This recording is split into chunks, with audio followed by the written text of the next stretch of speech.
그 후에 유대인의 명절이 있어 예수께서 예루살렘에 올라가시니라.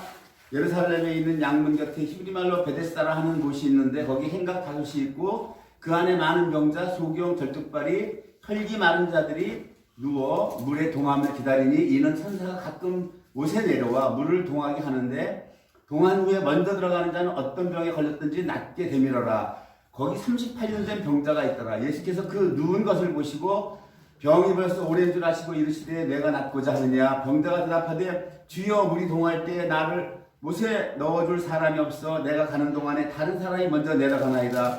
예수께서 가라사대 일어나 내 자리를 들고 걸어가라 하시니 그 사람이 곧 나와서 자리를 들고 걸어가니라. 이날은 안식일이니 유대인들이 병 나은 사람에게 이르되 안식일인데 내가 자리를 들고 가는 것이 옳지 아니하니라. 대답하되 나를 낫게 한 그가 자리를 들고 걸어가라 하더라 한데 저희가 묻되 너더러 자리를 들고 걸어가라 한 사람이 누구냐 하되 고침을 받은 사람이 그가 누구신지 알지 못하니 이는 거기 사람이 많으므로 예수께서 이미 피하셨음이라. 그 후에 예수께서 성전에서 그 사람을 만나 이르시되 보라 내가 나았으니 더 심한 것이 생기지 않게 다시는 죄를 번치지 말라 하시니 그 사람이 유대인들에게 가서 자기를 고친 이는 예수라 하니라. 이러므로 안식일에 이러한 일을 행하신다 하여 유대인들이 예수를 핍박하게 된지라. 아멘. 네, 오늘 지금 요한복음 1장, 2장, 3장, 4장, 오늘 5장까지 쭉 연결되는 말씀이에요. 갑자기 38년 된 베데스다의 못에 지금 병자를 고쳐주니까 이게 무슨 말씀인가 할지 몰라도 이 5장까지 1장부터 5장까지 일관되게 지금 복음이 하나로 지금 연결되고 있고 특히 5장은 아주 중요한 장입니다. 아주 중요한 장인데 먼저 우리가 지난 것을 한번 이렇게 추려보자고 정리를 하자는 말이에요. 정리를 여러분이 머리 잘 정리하셔야 됩니다. 1장에서는 태초에 하나님이 말씀이 계시니라 말씀이 계셨다고 그랬어요. 그 말씀 하나님이 오셨어요. 이 땅에 빛으로 오셨는데 어둠이 깨닫지 못해요. 어둠이 깨닫지 못하고 빛이 빛인데 어둠이 깨닫지 못하고 자기 백성에게 왔지만 백성들이 영접치 안 했다고 그래요. 영접하는 자들에게는 그러나 영접하는 자, 그 이름을 예수님을 믿는 자들에게는 하나님의 자녀가 되는 권세를 주시겠다. 자녀 권세를 주신다. 그렇게 말씀하셨고 1장에서는 예수님께서 그 말씀으로 계신 말씀 하나님이 이 땅에 오셔서 1장에서는 제자들을 부르죠. 그 제자들을 부르는 게 처음에 베드로하고 베드로 형제, 동생 안드레를 부릅니다. 그 다음에 빌립을 부르고 나다나엘을 부르죠. 그러니까 주님이 오셔서 여기서 보면 확실하게 알 수 있는 것이 하나님이 택한 자들을 먼저 부르는 거예요. 제자들을 불러요. 제자들을 부르고 2장에서는 어떤 기적을 표적을 행하시냐면 갈릴리 가나 혼인잔치에 포도주가 떨어져서 물이 포도주로 바뀌는 표적을 보여주시죠. 이 2장에서 표적과 3장부터는 전 다릅니다. 갈릴리 가나의 그 물이 포도주로 바뀌는 사건을 제가 뭐라고 얘기했어요, 여러분? 물이 포도주로 갈릴리 사흘째 되는 날, 3일째, 사흘은 제가 완성이라고 그랬죠. 히브리 말로 사흘, 3일, 제3의 숫자, 살아시는 완성이라는 말이에요. 무슨 완성을 얘기하는 거예요? 제가 잘 들었는데도 여러분 자꾸 잊어버려. 잊지 마세요. 말씀이 여러분 영어 쪽에서 자꾸 잊어버려지면 복음이 떠버리면 아무 소용 없는 거예요, 여러분. 복음이 내 마음에 정착이 안 되면 여러분 안 된다고. 내가 이걸 몇 번을 강조를 했는데 갈릴리 가나의 물이 포도주로 바뀌는 사건과 니고데모에게 말한 거듭남의 사건은 전혀 별개란 말이에요. 여기서 내가 목소리에 힘을 줘가면서 그렇게 얘기를 해도 왜 여러분들 영혼에 심어지지 않느냐고. 갈릴리 가나에서 물이 포도주로 바뀌는 이 표적. 이 표적은 주님의 최종 마지막 재림 때 이루어지는 사건들이란 말이에요. 재림 때에 주님이 재림할 때에 물이 포도주로 바뀌는 것, 즉 주님을 믿는 성도들이 부활되는 사건을 얘기한단 말이에요. 몸이 부활돼서 영생을 누리는 사건, 영원한 생명을 드디어 얻는 거란 말이에요. 지금 우리 영원한 생명을 얻었어요? 아직 못 얻었잖아. 한 번 다 죽잖아. 한 번은 죽잖아. 그렇기 때문에 주님께서 표적을 행하시는데 주님은 본질적인 궁극적인 걸 먼저 앞에 보여주신 거야. 먼저 앞에 보여준 거란 말이에요. 그 다음에 니고데모 3장에서부터 3장, 4장, 5장이 같아요. 3장서부터는 니고데모에게 물과 성령으로 거듭나라 그랬죠. 물과 성령으로 거듭나라. 그렇지 않으면 네가 하나님 나라 들어갈 수 없고 볼 수 없다. 3, 4, 5장은 같은 맥이에요. 같은 맥. 2장은 다르단 말이에요. 2장은 3, 4, 5장은 주님이 초림하셔서 십자가에서 이루신 사역이 우리에게 어떤 것을 주고 가시느냐 이걸 보여주는 거란 말이에요. 주님이 돌아가시고 부활하신 다음에 성령을 보내주시잖아요. 성령이 우리 안에 들어오시는 것. 그것이 거듭남이란 말이에요. 물과 성령으로 거듭나라. 그러나 2장에서 갈릴리에서 물이 포도주로 바뀌는 건 전혀 별개의 거예요. 그래서 어머니한테 아직 내 때가 아닌데 이걸 행하라고 하십니까 그러잖아요. 주님이 초림하셔서 십자가에 죽지도 않았어. 초림 사역도 안 끝났었는데 재림하셔서 이루어질 사건을 미리 하라고 그러니까 아직 내 때가 아닙니다 그러잖아요. 갈릴리 가나에 물이 포도주로 바뀌는 건 주님이 재림하셨을 때 죽은 성도들을 살리는 거란 말이에요.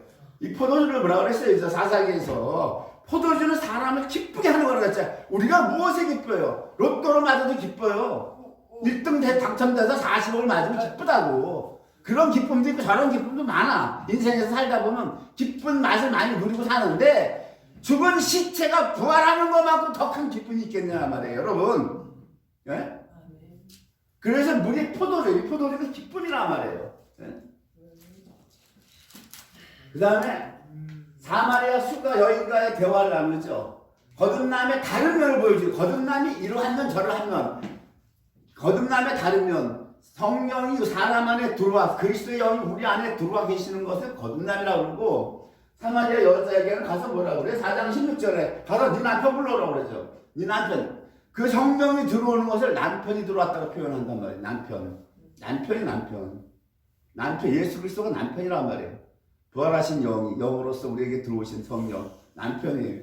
오늘 이제 여기서 보면 38년 된 병자 없어지는 게 나오는데 거듭남의 또 다른 면을 보여주고 있어요. 거듭남의 또 다른 면. 거듭남을 지금 요한복음에서는 세 가지로 보여주고 있다고요. 성령이 우리 안에 들어온 것이 거듭남이다. 그것은 남편이 네 속에 들어온 거다. 그 다음에 그것은 38년 병자가 낫는 거다. 거듭남의 또 다른 면을 보여주는 거예요. 이게 지금 5장이 전혀 별개로 생뚱맞게 지금까지 3장, 4장과 별개로 따로 노는 게 아니란 말이에요. 일관되게 같이 나오고 있다. 자, 보세요. 주제가 뭐예요? 베데스다죠, 베데스다. 베데스다 무엇이? 베데스다라고 하는 것은 자비의 집이라는 자비의 집. 자, 자비의 집에 누가 있어요? 38년 된 병자가 있다고요. 38년이라고 하는 것은 불신앙, 불순종, 여러 가지 뜻이 있는데, 죄가 드러남, 그 다음에 또 종됨, 이런 네 가지 뜻이 있어요. 불신앙, 불순종, 죄가 드러남, 종됨. 이게 어떻게 그러느냐? 말씀이 풀어내야 돼요. 구약의 38년이라고 하는 성경 구절이 딱 3번 나오고, 신약에서는 오늘 요한복음 5장 여기서 나오는 거예요. 38년 된 병자.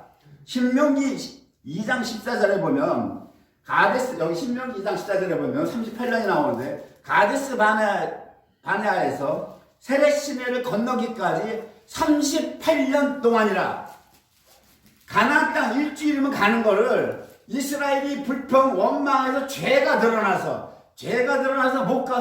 못 가는데 하나님은 이거를 다 죽이는 게 아니라 거기서도 베데스다라 자비가 드러나서 하나님은 이 불순종하고 원망 불편하는 이스라엘 백성들을 자비를 나타내셔서 계속 이들을 훈련시켜서 믿음의 훈련을 시켜서 결국 가나안 땅 입성시키는데 뒤어보내는데 가데스바네 그 광야에서 세레신에 건너갈 동안 38년이라는 기간이 걸렸다라고 하는 거예요. 그 38년이라고 하는 건 두 가지를 나타낸단 말이에요. 인간 편에서는 계속해서 불신앙, 원망, 죄가 드러남. 그러므로 말미암아 마귀에게 종됨이 드러나고 38년이라는 이 한 단어 안에는 그럼에도 불구하고 끝까지 인내하시고 인도하시는 하나님의 자비가 동시에 드러나는 글자가 38년이라는 글자란 말이에요.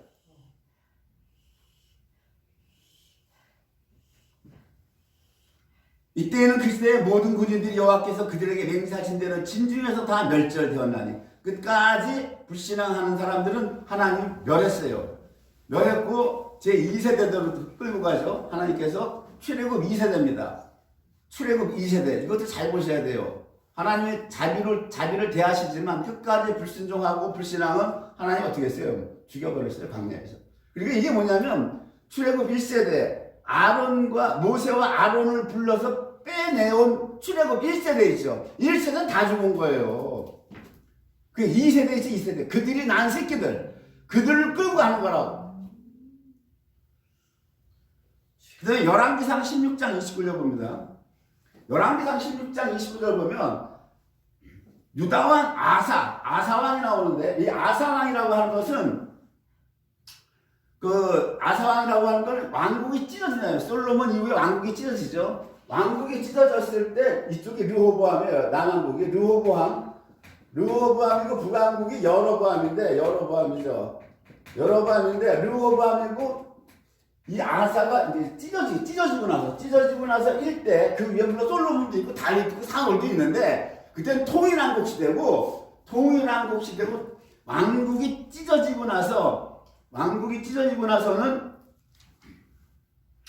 왕국이 찢어지고 나서는 이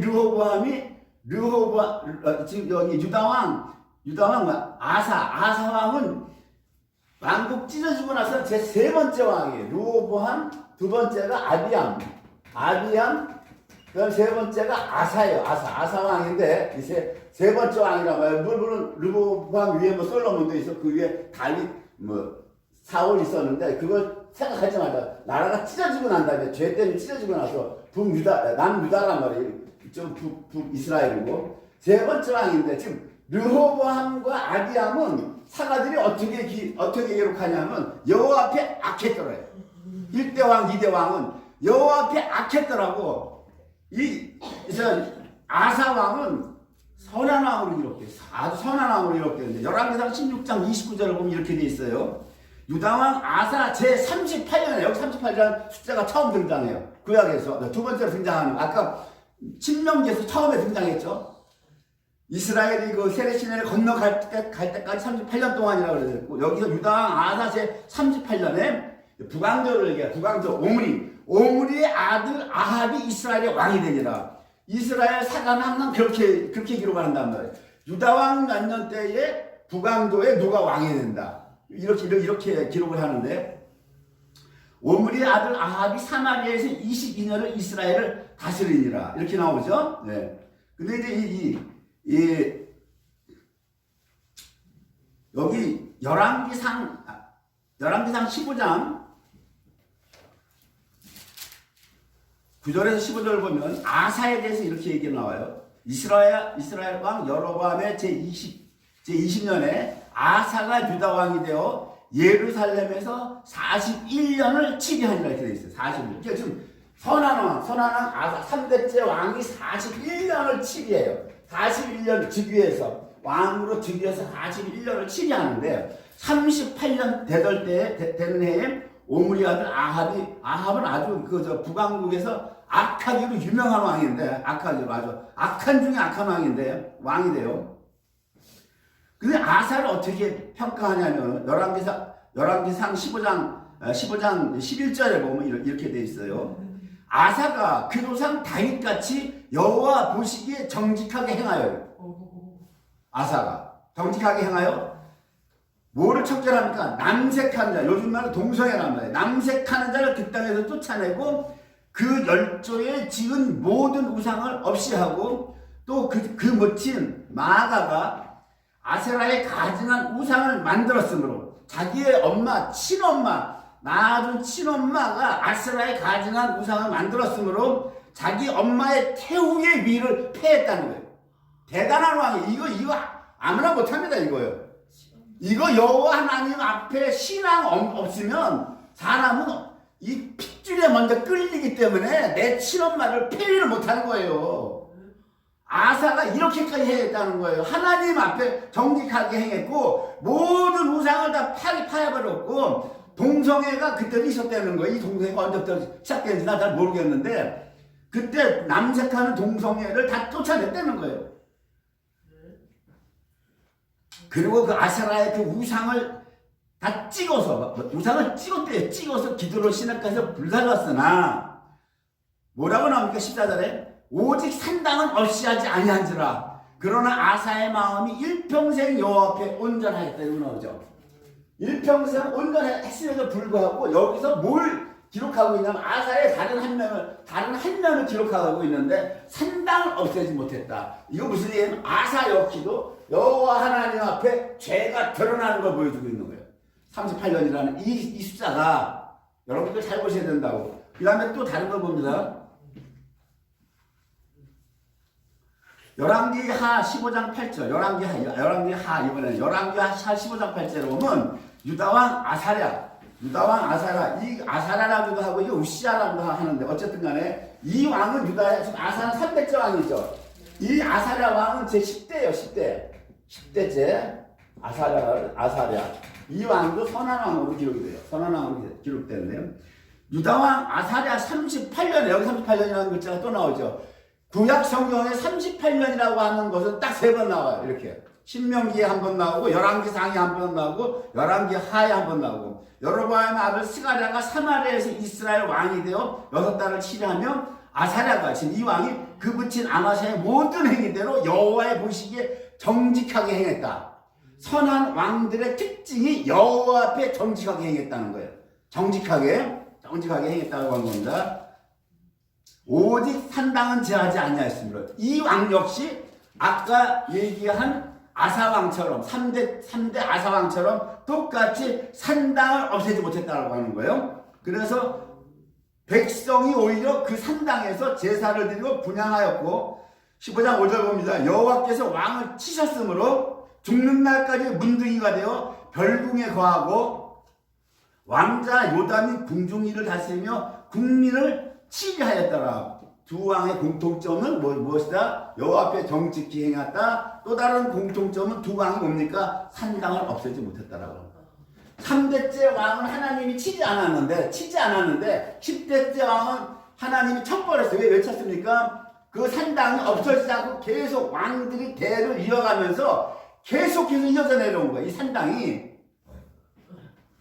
그래서 이 왕이 비록 여호와 앞에 정직히 행했지만 아사랴 왕은 문둥병에 걸려서 죽는 날까지 별궁에 거했다. 이렇게 되어 있죠.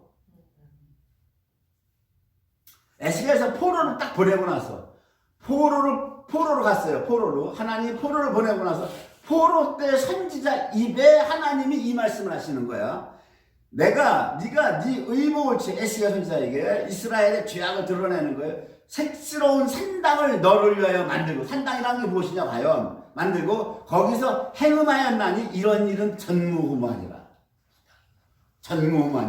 이게 뭐냐? 행음이라고 하는 걸 이 히브리어 원어를 찾아보면 이 행음이라고 하는 건 부정한 남녀관계, 남편 아닌 여자, 신랑 아닌 남자와 관계를 맺는 걸 이걸 이 히브리어 원어에서 행음이라고 그래.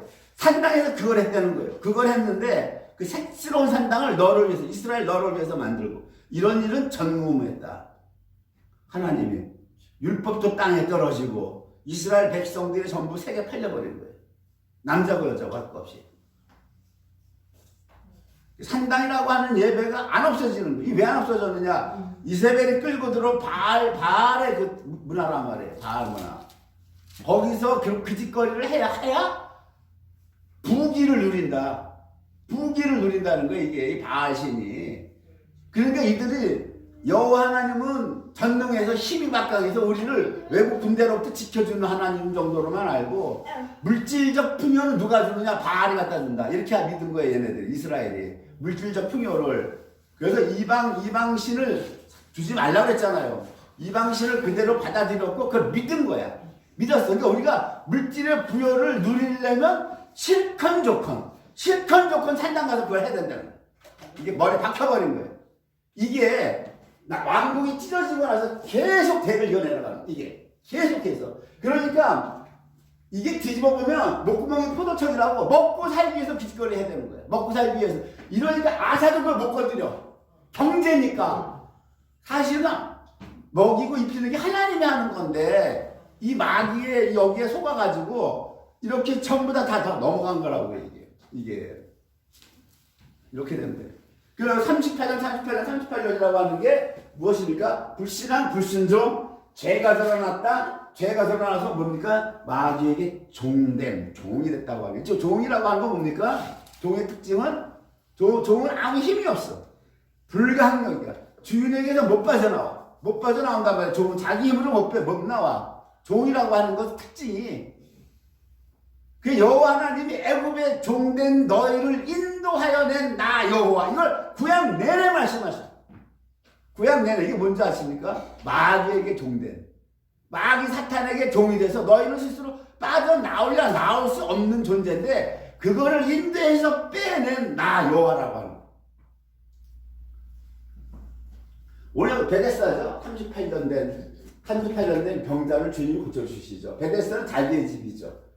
38년 우리가 마귀에게 종된 거예요. 그래서 죄를 이기지 못하는 거예요. 죄를 벗어나고 싶은데 벗어나지 못해. 이 로마서에서 바울 사도가 고백을 하잖아요. 내가 하나님의 율법을 지키려고 선한 일을 행하려고 하는데 내 뜻대로 안 되고 엉뚱하게 자꾸 기뻐하지 아니하는 걸 행한다. 그 왜 그러냐? 죄가 내 안에 거한다는 거야. 드웰링. 죄가 내 속에서 살고 있다는 거야. 죄가 어떤 인격체로 얘기한다. 인격체로. 마귀가 내 속에 있다는 거예요. 뱀이 우리 속에 있다. 뱀이 하나님 뱀 보고 뭐래 종시처럼 흙 파먹고 살라고 했잖아. 뱀이 내 속에 있으니까 뱀 따라가는 거야. 이게 종됨이라고 38년이라고. 지금 오늘 38년 병자를 고쳐주는 베데스다의 38년 된 병자는 저와 여러분의 전체의 모습이란 말이에요. 이게 지금 여러분 이거를 보고서 지금 베데스다의 38년 된 병자 고쳐주셔서 이걸 떨어뜨려서 2000년 전에 어떤 하나의 사건으로 보시면 큰일 나는 거야. 무슨 얘기인지 아세요? 우리 전체가 여기는 목사부터 여러 권사님 장로님 할 것 없이 전체가 다 베데스다 38년 된 병자들의 모습이라고. 마귀에게 종되는 거야. 종돼가지고 이기지 못해. 죄를 못 이기는 거야. 이거를 주님만이 풀어줄 수 있는, 고쳐주는 거란 말이야. 고쳐줄 수 있는데 그것이 무엇이다? 거듭남의 다른 면이란 말이에요. 성령이 너희 안에 들어가 있으면 그것이 우리 38년 된 병자를 풀어 살렸다고 하는 거예요. 아멘. 성령이 우리 안에 들어오지 않으면 구약 백성들은 38년 된 병에서 빠져나올 수가 없는데 이거를 실제적으로 우리를 해방시키는 건 무엇이다? 성령이 들어와야 돼. 남편이 안 들어오면 할 수가 없어. 남편이 들어와야 되는 거예요. 성령이 남편이란 말이에요. 그래서 오늘 그 말씀 하시는 거예요. 로마서 5장 20절에서 바울 사도가 이스라엘의 역사를 말씀하시는데 그 똑같은 거예요. 우리 역사가 똑같아요. 율법이 가입한 것은 범죄를 더하게 하려 함이라 그러나 죄가 더한 것에 은혜가 더욱 넘쳤다. 이스라엘 역사가 죄가 가면 갈수록 더했어. 가면 갈수록 더하면 더할수록 은혜가 더욱 넘쳤다. 오늘 베데스다 자기의 집이죠. 자기의 집에 누가 있어요? 38년 된 병자가 있단 말이에요. 이 두 단어가 서로 대칭다 반대가 되는데 딱 붙어있죠. 우리는 38년 된 병자야. 우리는 죄의 종이라 못 빠져나오는데 근데 우리 옆에 뭐가 붙어있어요? 베데스다 자비의 주님이 딱 붙어있는 거죠. 네? 그래서 로마서 5장 20절에 바울이 이거 다른 말로 풀어요. 죄가 더한 곳에 은혜가 더욱 넘쳤다라고 하는 거예요. 왜 넘쳤느냐? 그것은 죄를 더 지으라고 하는 게 아니라 그 다음 절에 뭐라 그럽니까? 죄가 사망 안에서 왕노릇했다. 죄가 사망 안에서 왕노릇했다는 게 이 죄를 지금 바울은 지금 마귀로 죄로 표현하는 거예요. 인격체로. 마귀가 사망 안에서 우리 안에서 왕노릇했듯이 은혜는 지금 예수 그리스도란 말이에요. 예수 그리스도 또한 의로 말미암아 왕노릇하여 우리 주 예수 그리스도로 말미암아 영생에 이르게 하려 함이라 이렇게 얘기하고 있거든요. 그런즉 6장 1절 그런즉 우리가 무슨 말을 하리요? 은혜를 더하게 하려고 죄에 거하겠느냐? 그럴 수 없느니라. 이거 나오죠. 이제는 죄에 거할 수 없다라고 하는 겁니다. 네. 이제는 주님이 들어오셨기 때문에 우리 주님 따라 살아야 된다는 거예요. 이제는 로마서 8장에서 또 이런 말을 해요. 주님이 8장 1절에서 그러므로 이제 그리스도 예수 안에 있는 자에게는 결코 정죄함이 없나니 이는 그리스도 예수 안에 있는 생명의 성령의 법이 죄와 사망의 법에서 너를 해방하였으니라. 이 말이 무슨 말입니까, 여러분? 예수 안에 있는 성령의 법이 지금 누구 속에 있어요, 여러분? 우리 안에 있잖아요. 이게 거듭남이란 말이에요. 이게 거듭났어. 이게 남편이 우리 속에 들어왔다고. 남편이 우리 속에 들어왔는데 남편이 성령이야. 그 남편이 그 성령의 법이 죄와 사망의 법에서 우리를 해방시켰다라고 하는 거예요. 오늘 거듭남에 3장, 4장, 5장은 이렇게 거듭남을 이렇게 표현하고 저렇게 표현하고 이렇게 표현하는 거예요. 지금 물과 성령을 거듭나야 된단다. 물과 성령을 거듭나는 건 남편이 네 속에 들어가는 거야. 그리고 네가 거듭났을 때는 뭐다? 너는 38년 된 종된 상태에서 해방된 거다. 해방된 거를. 이게 복음이라고 하는 게 언제까지? 그러니까 아까 얘기했죠. 아까 제가 뭐라고 했어요? 물이 포도주로 바뀌는 건 주님이 재림 때에 하는 거고, 조림하셔서 십자가의 은혜가 우리에게 오는 것을 3장, 4장, 5장에서 쫙 풀어주는 거란 말이에요. 이 땅에서 살아가는 동안,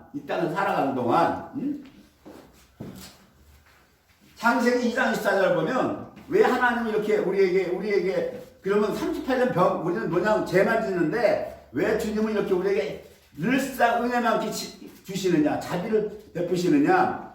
하나님이 명령하셨어요. 창세기 2장 24절. 그러므로 남자가 부모를 떠나 그 아내와 연합하여 둘이 한 몸을 이룰지니라. 구약에 하나님이 딱 판시해 버렸어. 남자라고 하는 여기 이씨가 예수 그리스도를 상징하는 거란 말이에요. 구약은 뭐든지 모형이고 뭐든지 앞으로 일어날 사건들을 예표한단 말이에요. 이사야서 선지자에게 하나님이 뭐라고 그랬어요? 종말을 내가 미리 앞에다가 기억했다고 얘기하잖아요. 그러니까 남자는 예수 그리스도인데 예수 그리스도가 아내와 연합해서 둘이 한 몸을 이루라고 하는 거예요. 자, 남편은 베데스다야. 남편은 자비야. 근데 아내는 뭐야? 아내는 38년 종으로 매였단 말이에요. 선악과를 먹어서 선악과 먹고 난 다음에 무조건 마귀 사탄에게 매여버리는 거야. 하나님 명령을 내렸잖아. 우리가 선악과를 먹었다고 하는 건 내가 누굴 선택했어요? 생명나무 예수를 버렸잖아. 에덴에서 예수를 버렸고 이미 마귀를 쫓아갔단 말이에요. 마귀를 남편으로 택했다고. 에덴에서 하나님이 생명나무 먹지 말라고 그랬어요. 다 먹으라 그랬어. 다. 근데 생명나무 안 먹었어. 안 먹고 마귀가 먹으라 선악과를 먹었는데 내가 선택한 결과에 따라 하나님이 네가 죄가 좋아서 남편은 원래 예수가 남편인데 예수란 남편 버려버리고 마귀라고 하는 새서방 쫓아갔어. 우리가 다 환양년이요. 환양년이 따로 있는 게 아니라 남편. 그러니까 하나님이 뭐라고 판결을 했어요. 마귀한테 얘가 널 쫓아갔으니까 너 얘 속에 들어가서 먹어 한 거야. 둘이 한 몸이다라고 한 거예요. 지금 마귀랑 둘이 한 몸이다라고 한 거야. 왜? 선택을 내가 했기 때문에 마귀는 꼬시기만 했잖아. 아니 안 먹는데 마귀가 힘이 세다고 그냥 막 따가지고 이빨을 강제로 먹었어요. 아니란 말이에요. 선택은 나야. 하나님 먹으면 죽는다고 경고하셨고 먹으면 죽는 거야. 마귀는 먹어 안 죽어. 네가 하나님처럼 돼 있잖아요. 그 두 말씀 중에 선택은 내가 했잖아. 내가 했으니까 마귀 보고 우리 들어와서 먹으라고 하는 거야. 그걸 서운하다고 하면 안 돼. 서운하다고. 왜? 내가 택했는데. 예수 필요 없어. 생명나무 필요 없어요. 생명나무 저라고 필요 없어요. 내가 하나님 될 거야. 내가 하나님 될. 그래서 모든 인간의 교만이 다 심어져 있는 거야. 교만이 내가 하나님 되겠다고 마귀가 그렇게 꼬셨잖아. To be as God. 네가 하나님 되는 거야. 임마. 먹어. 죽긴 뭘 죽어. 그래서 모든 인간에게 교만이 다 들어왔어. 교만하지 않은 사람이 없어. 배웠든 안 배웠든 떠나서. 다 영적으로 다 교만한 거고. 마귀가 우리 속에 들어왔어. 예? 그쵸? 마귀가 들어왔는데 하나님은 뭐라고 얘기해요? 그런 상태의 여자에게 남자가 둘이 한 몸을 이루라고 명령을 내린 거야. 둘이 한 몸을. 그러니까 예수님이 우리 속에 들어오기 위해서 십자가에 들어가서 피로 우리를 사하시는 거야. 우리를 사하시고 성령이 우리 속에 그냥 들어오시는 거라고. 왜냐면 우리는 종된 상태라 남편을 버렸잖아, 한번. 버렸잖아요. 마귀를 찾아갔잖아. 쫓아갔는데 우리가 예수님하고 연합이 될 수가 없는 존재야, 우리는. 죄에 팔려서 종된 상태일 뿐이야, 우리는. 연합할 수 없는 불가능한 연합이 자체가 우리는 예수와 예수라는 남편과 연합 자체가 불가능한 존재라고. 무슨 얘기인지 아세요? 피조물의 설정, 피조물. 피조물은 창조주랑 연합 자체가 안 되는 거예요. 우리는 유한이에요, 유한. 유한이 어떻게 무한 속으로 들어가요? 못 들어가는 거예요. 무한이 뚫고 들어와야 돼, 우리 속으로. 무한이 뚫고 들어와야 돼. 그러한 유한과 무한의 차원에서, 피조물과 창조주의 차원에서도 우리는 연합을 할 수 없는 존재고, 두 번째로는 우리는 예수를 받았고 마귀를 선택해서 우리는 마귀에게 종된 차원에서도 주님과 연합이 될 수 없는 존재예요. 근데 우리가 영생을 누리려면 연합이 안 되고서 영생을 누릴 수가 없어, 이 땅에서. 영생을 누리려면 eternal life, 이거를 남편이 우리에게 영생을 주시기 위해서 피를 흘리시고 부활하신 성령을 우리 속에 들어오는 것이 영생을 주는 거란 말이에요, 이것이. 그래서 여기서 예수님이 하나님께서 명령한 이 명령을 그대로 지키시기 위해서 출임하신 거예요. 말씀 하나님이 이 땅에 오셔서 십자가 지시고 돌아가시고 성령으로 들어오셨어. 그것을 세 가지로 보여주는 거예요. 3장에서 물과 성령으로 거듭나자면 하나님 들어갈 수 없고 볼 수 없다. 그것이 거듭남의 실체가 뭔지 알아? 남편이 네 속에 들어가는 거야. 가서 남편 불러와 그러잖아요. 네 앞에 있는 나도 남편 아니야. 내가 죽어야 네 속에 들어가. 그리고 오늘 5장에서 보다 그 거듭남의 실체가 38년 종된 네 스스로 종에서 빠져나올 수 없는 그것을 고쳐서 살린 것이 거듭남이라고 하는 걸 3장, 4장, 5장에서 보여주는 거예요. 말씀 마치도록 하겠습니다.